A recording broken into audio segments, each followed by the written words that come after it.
Thank you very much. Good morning. Indeed, the Silk Road Initiative, reconstruction of the Silk Road economic belt, or as it is called, One Belt, One Road Initiative, brings new momentum for developing economic ties on the Eurasian continent. Indeed, Europe needs dynamism from China and from Asian countries, and vice versa. Asian countries need new technologies and know-how from Europe. So this is a network of different routes developing connectivity between Europe and Asia. I can tell you about Georgia that we have recently undertook important changes to modernize our infrastructure, to modernize the railway. We are completing the highway construction.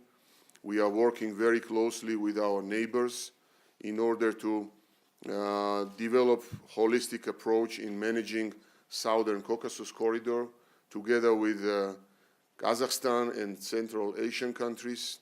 Recently, we had direct trains passing from Xinjiang province through Kazakhstan, Azerbaijan, and Georgia towards Europe, either through the Black Sea or Turkey. So this is developing quite fast, and we see increasing demands. The direct train from Xinjiang province to Tbilisi took 7 days, the latest train, which means that in about 10-11 days, train can reach from China to Constanța or Burgas in Europe, which means that for companies who have expensive goods to ship from China to Europe and vice versa, it decreases working capital requirement, so which is turning this road into a very competitive one.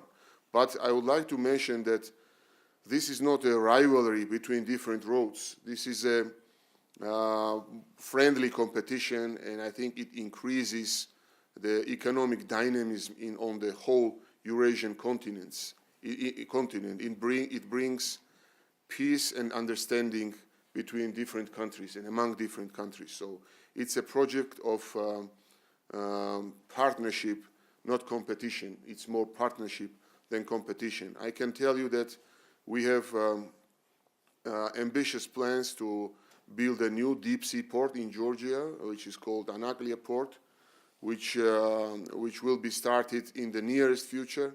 We have important reform agenda to liberalize further our tax system. We are one of the best in easiness of doing business in the world. We have one of the lowest taxes in the world, and we are going to abolish profit tax in this year and liberalize further our tax administration and do some important changes derived from the free trade agreement with the European Union, which means that Georgia, with its free trade agreements, with the whole region, with all the regional countries, all the neighbors, plus with free trade agreement with all the European Union countries, and recently we launched free trade negotiations with China. So we are becoming one of the most open economies in the region, with very liberal regulations, with relatively low energy costs, with relatively low labor costs and educated labor. So we believe that in this partnership picture, Georgia will play its important role. But with our important relations with the European Union, we are also trying to improve our relations with all our neighbors, including with Russia, of course. We need to decrease political tensions and allow ourselves and all other countries to develop in a less tense environment. Thank you. Thank you very much.